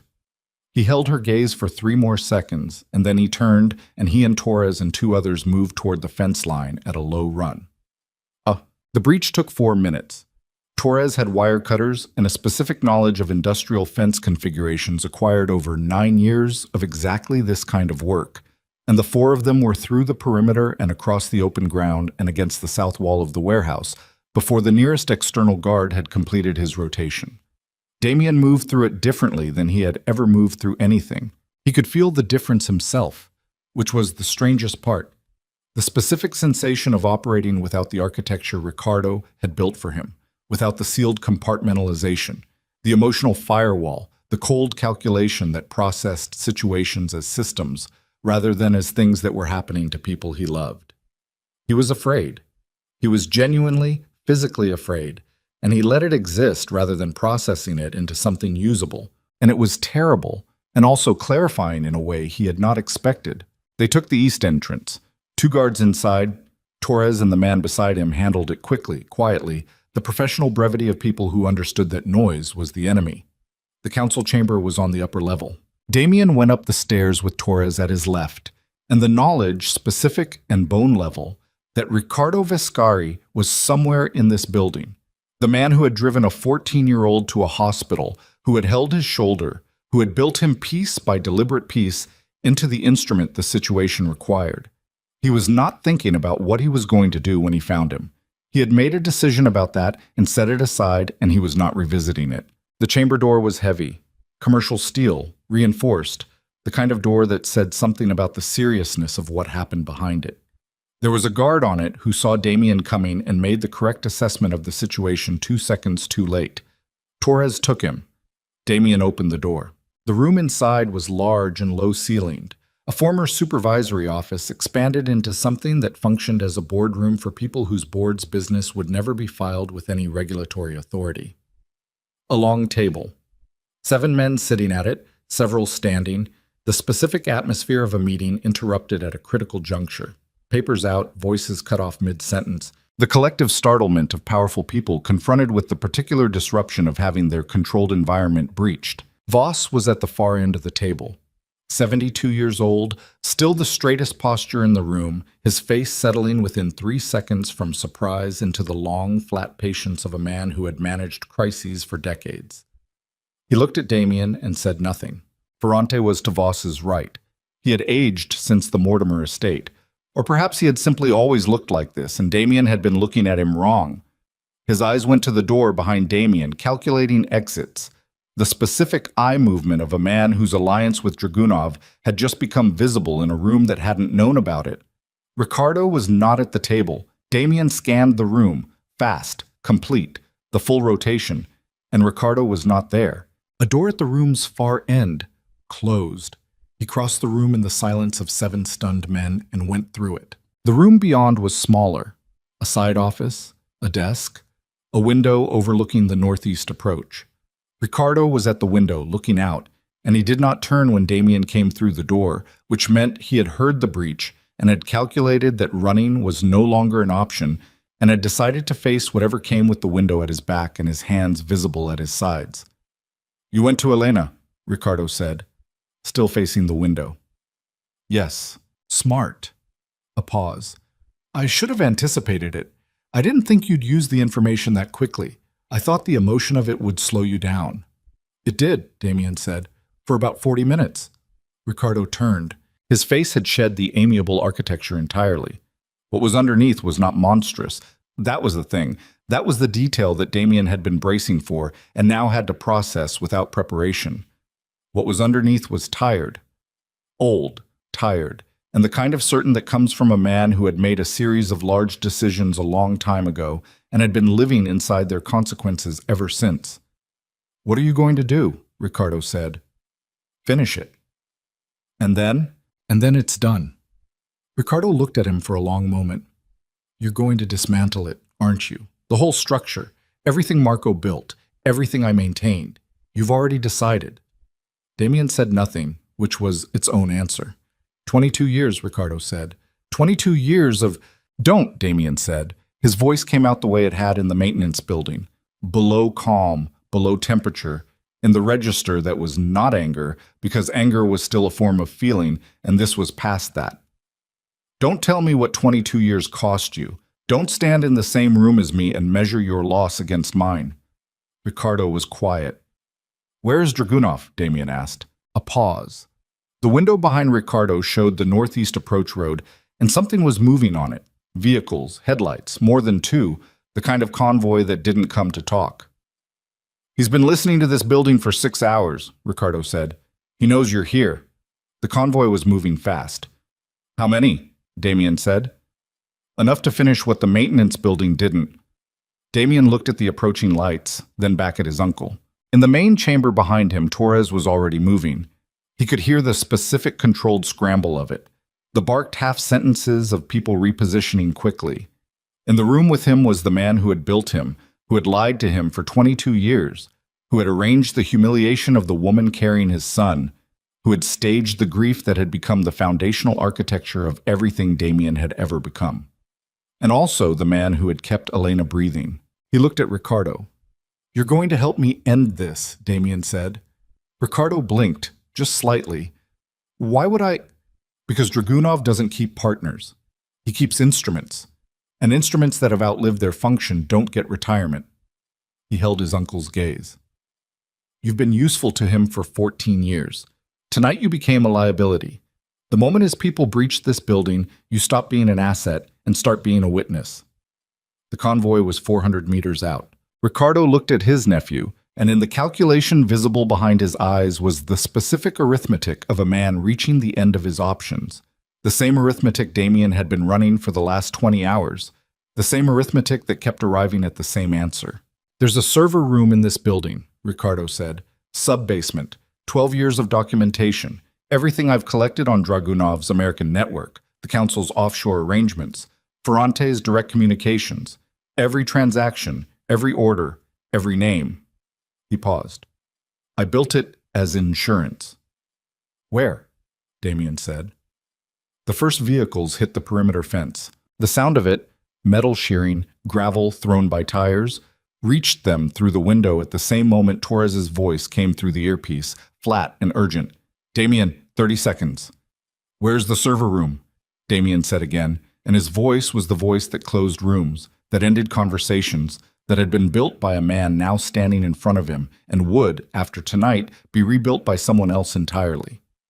Ricardo looked at the approaching lights.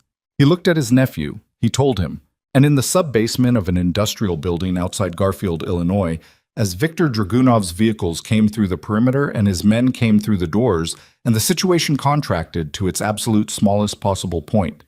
The point at which everything that had been built over 22 years of damage and silence and careful, costly control either held or broke. Damien Vescari ran toward the thing that was supposed to save them with the sound of gunfire opening above him and the weight of everything he had left to lose. The sub-basement was 12 steps down a concrete stairwell that smelled of cold and machine oil, and Damien took them fast, one hand on the wall, the gunfire above him arriving through the building's bones as a series of percussive shocks that he felt in his sternum rather than heard. Behind him came Ricardo, moving with the careful speed of a 64-year-old man who understood that the alternative to speed was death. The stairwell door at the bottom was unlocked. Ricardo had a key, which he'd used, which told Damien that whatever his uncle had built down here, he had visited it recently. The server room was small and cold, and humming with the specific frequency of machines that had been running a long time. 2 server towers, a workstation, a UPS battery backup glowing green in the corner. On the desk, a tablet. Ricardo crossed to it immediately. The protocol is already built, Ricardo said, pulling up the interface. I designed it for this contingency. Single authorization. It packages everything and pushes it simultaneously to 6 federal contact points. FBI field offices, the DOJ Organized Crime Division, 2 U.S. attorneys with active jurisdiction. His hands moved across the screen. Every transaction. Every communication, every name attached to every order Dragunov has placed in this country for 14 years. Ferrante's financials, the council's offshore structure, all of it. Do it, Damien said. Ricardo stopped. He looked at the screen. His hands were on the tablet and the authorization prompt was open, and all that remained was the biometric confirmation. His thumbprint, his alone, which was the final architectural choice of a man who had spent 14 years building an insurance policy and had ensured that only he could detonate it. If I push this, Ricardo said, I go with it. Yes. Everything I built, every arrangement, yes. A pause that lasted exactly as long as it needed to. I kept her alive, Ricardo said, and it came out quiet and stripped. Not a defense, not a plea, something more like a man placing his one remaining coin on the table and acknowledging that it wasn't enough and placing it anyway. Damien looked at his uncle's profile, the soft face, the tired eyes, the hands that had held a 14-year-old boy's shoulder in a hospital corridor while the lie was already complete and running. He looked at him and felt the full, complicated weight of 22 years and said nothing, because nothing was the honest response. And then he said one thing. She's well, he said. She made coffee this morning. She asked about you before we left, which is more than you deserve and also exactly who she is. He paused. Press it. Ricardo pressed it. The screen ran a progress indicator. Documents compiling, encrypting, transmitting. The quiet digital execution of 14 years of evidence moving through fiber lines toward people whose job was to act on it. It took 47 seconds, the longest 47 seconds of both their lives, in a humming concrete room while the building above them conducted the final business of the Viscari Empire's last night. The confirmation screen read, Transmission complete, 6 out of 6 recipients. Ricardo sat back. Above them, the gunfire had changed rhythm. Less sustained, more intermittent, the acoustic signature of a battle, resolving rather than escalating. Damien took the stairs back up 2 at a time. The main floor of this warehouse was smoke and debris and the aftermath of a fight that had been brief and extremely costly in both directions. Torres was at the east entrance, standing, which was the first thing Damien needed to see, and he read Torres's posture before he'd crossed the full distance. Upright, functional, the specific tiredness of exertion rather than injury. Dragunov? Damien asked. Interior, north side. Martinez has him. Torres's face did the thing it did when the information was expensive. Martinez took 2 in the process. Damien moved north. Martinez was a man named Gabriel Martinez who had been with Torres for 6 years and with Damien for 4. A quiet man from Tucson who spoke rarely and acted with a precision that Damien had relied on without, he understood now, ever adequately acknowledging. He was on the floor of the north corridor with his back against the wall and his hand pressed to his side and his face holding the specific gray-white color of a man managing serious blood loss by willpower alone. Viktor Dragunov was on his knees 6 feet away, zip-tied, with Torres's second man standing over him. Dragunov was 51 years old and had the particular look of a man accustomed to being the most dangerous person in any given room, confronting the reality that tonight he was not. His face was controlled, not calm, controlled, the distinction being that calm was a state and control was an effort, and the effort was visible. He looked at Damien with the flat assessment of a professional evaluating a situation that had gone wrong and calculating whether any remaining move existed. There was no remaining move. Damien crouched beside Martinez. How bad? He asked. Martinez considered the question with the honest deliberation of a man who didn't see the point in lying about his own body. Bad enough, he said. Not done yet. No, Damien said. You're not. He looked at Torres, who was already on the phone, already moving the pieces that would get Martinez medical attention before the blood loss made the question academic. Then he stood and looked at Dragunov. Dragunov looked back. The transmission went out 20 minutes ago, Damien said. Federal contacts in 6 offices. Everything your organization has done in this country for 14 years. Every name, every account, every body. He watched Dragunov's face process this. A slow, precise collapse of the infrastructure behind his eyes. The sequential failing of contingencies as each one arrived and was found unusable. It's done. The network is finished. Dragunov was quiet for a moment. You burned yourself with it, he said. His English was precise, barely accented, the the English of a man who had learned it as a professional tool. The Viscari name is in those files too. Yes. You destroyed your own empire. Yes. Dragunov looked at him with something that was not quite respect and not quite confusion, but existed in the territory between them. Why? Damien thought about how to answer that. Thought about Serena in the hallway of the Mortimer estate. Thought about a 14-year-old boy in a hospital corridor. Thought about a farmhouse in Michigan with light in the windows, and a woman making coffee who had kept herself alive for 22 years on the slim, specific hope that the cost had been worth paying. He thought about his son, who was not yet born, who would arrive into whatever world Damien built in the next 6 months. Because some things are worth more than what you'd have to become to keep them, he said. It was not a speech. It landed without drama, quiet and final, and Dragunov had no answer for it, which was its own form of resolution. Torres came back. Medical is 12 minutes out for Martinez. Federal response to the transmission is already moving. They had active warrants waiting. We need to be gone in 8. Damien looked at Dragunov one last time. What happened in the next 60 seconds, he did not describe to Serena that night, or any night after. What he told Torres was sufficient, and Torres executed it, and the result was that Viktor Dragunov would not, in the hours and days that followed, be in a position to coordinate any response to the federal actions now in motion. The details existed only in the specific accounting that Damien carried privately, added to the weight he had always carried, adjusted into the new architecture he was beginning, in real time, to construct. He walked out of the building into the night air. Nick. Serena was at the vehicle. She was standing outside it. She had not been able to stay inside it, the confinement of it during the sounds of the firefight having been a particular kind of impossible. And she was standing in the cold with Marcus beside her and her arms crossed over her stomach and her eyes on the building's entrance. She saw him come out. She didn't move immediately. She stood and looked at him crossing the gravel toward her, reading his walk, his posture, the way he held his hands, the specific information that a body communicates before a face does.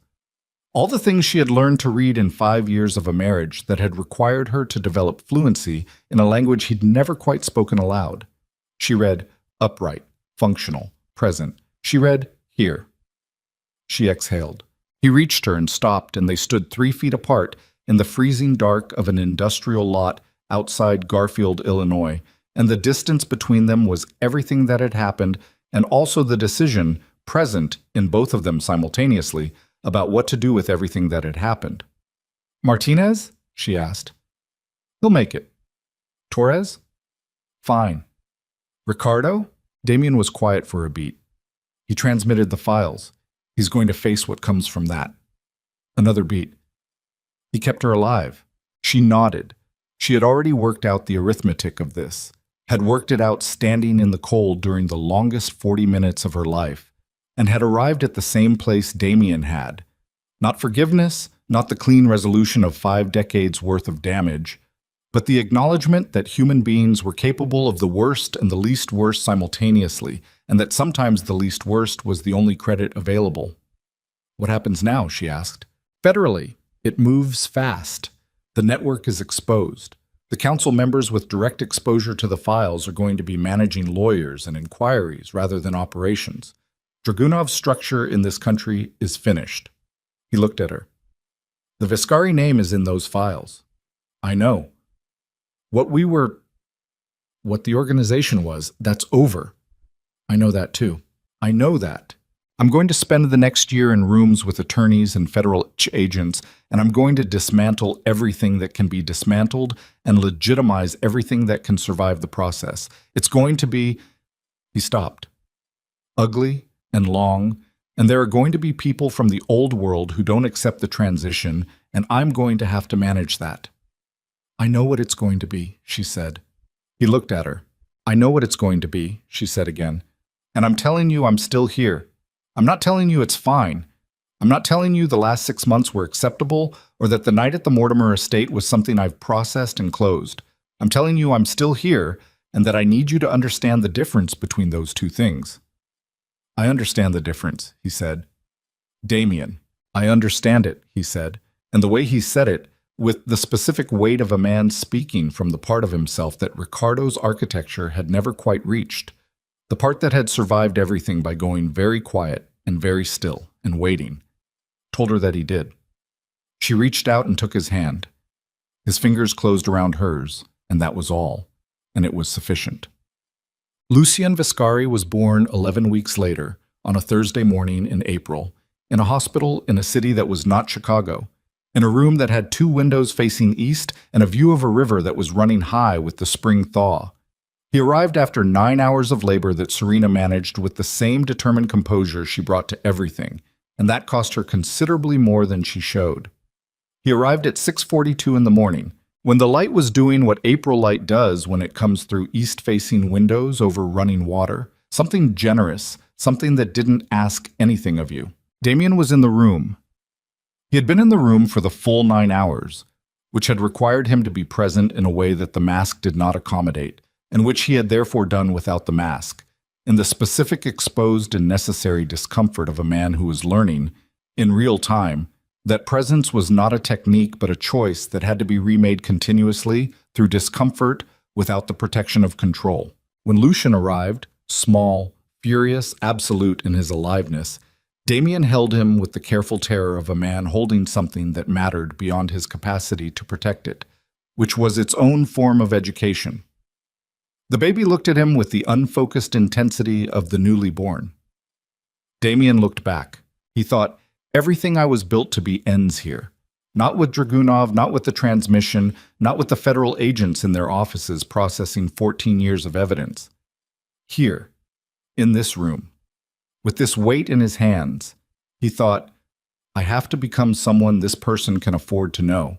He thought nothing else for a very long time because Lucien had a hand the size of a walnut, the hand of something that had no knowledge of the world it had arrived in.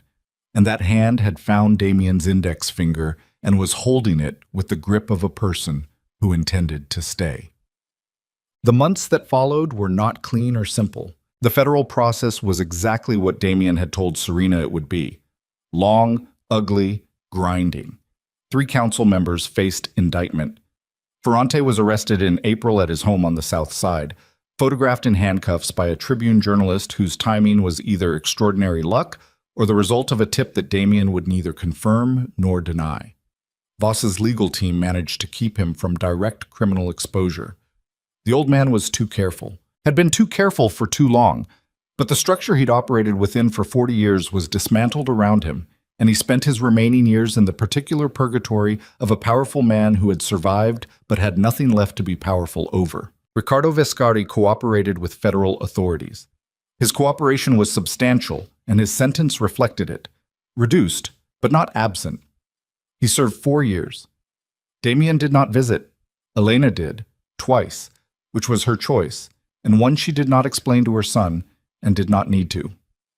The relationship between what Ricardo had done and what Ricardo had preserved would never resolve into a clean accounting, and all 3 of them understood this without requiring it to be spoken. The Viscari business interests, the legitimate ones, the real estate holdings, the logistics contracts, the development portfolio that had always been the clean surface over the other infrastructure, went through 18 months of legal restructuring and emerged on the other side as something that could be described accurately to a regulator or a banker without requiring specific omissions.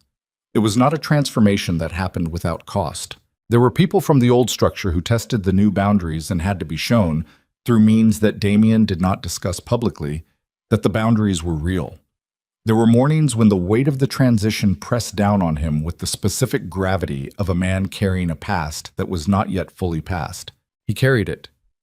He carried it differently than he had carried things before. Not alone, not in the sealed compartmentalization that Ricardo had built into him, but in the way that people carry things when they have decided to let someone else know the weight exists. Serena knew the weight. She did not take it from him, because that was not what she had offered.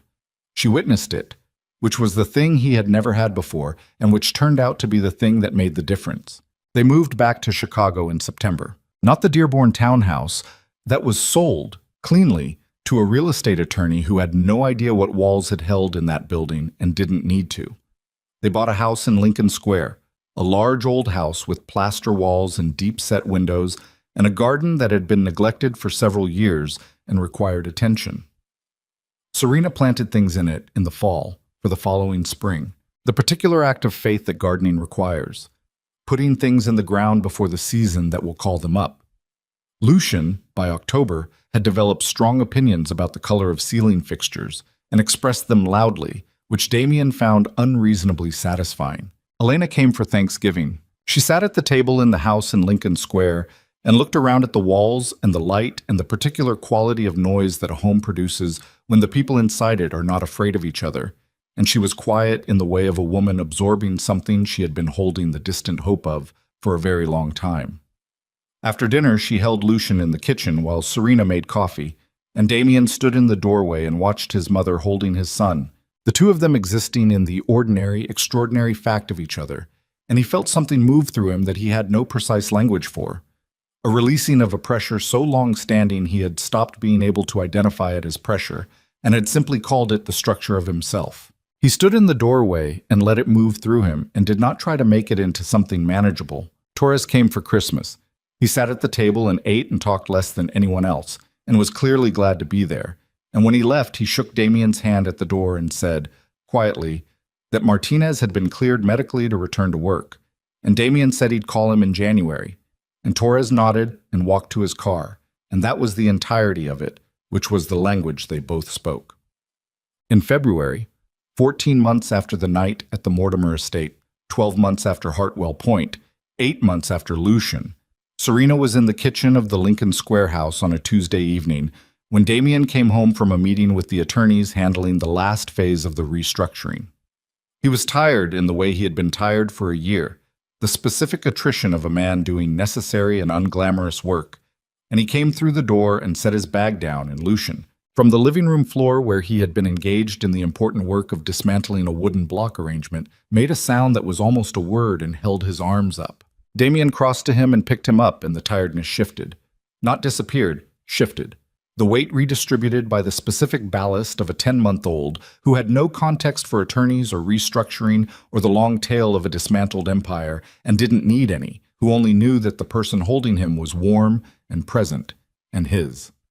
Serena watched this from the kitchen doorway. She was holding a mug of tea, and she was watching her husband hold their son in the living room of a house that was theirs, a house that was simply a house, and she was deciding something. She had been deciding it for 3 weeks, waiting for the right moment, which she now understood was not a moment she could engineer. It would arrive or it wouldn't, and what she was experiencing right now, watching Damien's face with Lucian in his arms, watching the unguarded quality of it. The face he wore in this room with this person had the feel of something that would not be improved by waiting. She put the mug down. She crossed the living room. She took Damien's free hand and placed it flat against her stomach. He looked at her. She looked back. He was still for a moment, very still, the particular quality of a man receiving information and feeling it arrive in a different part of himself than thought. Then something crossed his face that she had first seen in the ballroom of the Mortimer estate, in the single unguarded second before he'd reassembled the mask, the thing she had looked for the seam of and not found. Only now there was no mask to reassemble afterward. It stayed. The grief and the love and the specific terrified joy of a person who had nearly destroyed the thing they most needed and had been given, through some combination of stubbornness and grace and the willingness to stand in the cold and not look away, the impossible chance to do it differently. Again, he said. Twins, she said. The doctor thinks twins. Lucian made another sound that was almost a word and grabbed a fistful of his father's shirt. The house was warm. Outside, Lincoln Square was doing what Chicago does in February, enduring, cold, indifferent to the particular urgency of individual lives. The black crystal chandeliers of the Mortimer estate existed somewhere across the city, throwing their fractured light over whatever gathering was happening tonight, whoever was performing for whoever's benefit. In the house in Lincoln Square, none of that was present. Damien looked at his wife's face, and she looked back at his, and between them was Lucian making his persistent, almost word, and below Serena's hand was the beginning of whatever was coming next. 2 lives, 2 more arrivals into a world that was imperfect and costly and real, into a family that had been built, at considerable expense, from the ruins of the family it had first tried to be. "Okay," Damien said, not eloquent. Not the words of a man who had found the language for everything he'd been through. Just the word of a man who was present, who had chosen presence, who intended to keep choosing it. She leaned her head against his shoulder. He held her there and held his son, and stood in the living room of a house that was simply a house, in a life that was finally, imperfectly, and with full knowledge of what it had cost, his own. Outside, the February wind moved through the street. The lights stayed on.